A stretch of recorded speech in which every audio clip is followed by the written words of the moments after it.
ఎండలకు అడవిలో నీళ్లు దొరకకనో మరి లేకపోతే జనాల నడుమ తిరిగితే జనరల్ నాలెడ్జి బగ్గ పెంచుకోవచ్చనో ఏమో గాని గీ నడుమ అడవి జీవాలైతే ఊళ్ళో పొంటి బగ్గనే తిరుగుతున్నాయిలా. ఇగో గిడ చూస్తున్నారు కదా, లైట్ల ఎలుగుల నడుమ రోడ్డు దాటుతున్న గీ చిరుతపులిని.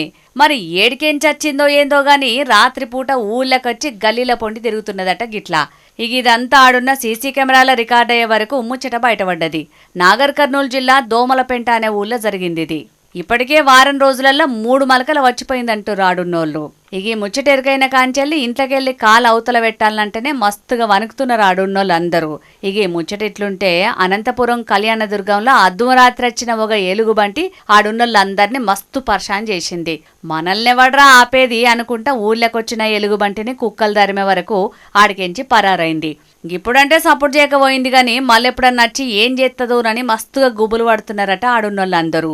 ఇక ఈ వీడియోలు సోషల్ మీడియాలో వైరల్ అయ్యే వరకు అడవిలుండే జీవాలకు ఏం తిండి దొరకకనే గిట్ల ఊర్ల మీద పడి జనాల్ని పర్షాన్ చేస్తున్నాయని అనబట్టిరు. గిది చూసిన చాలా మంది పబ్లిక్.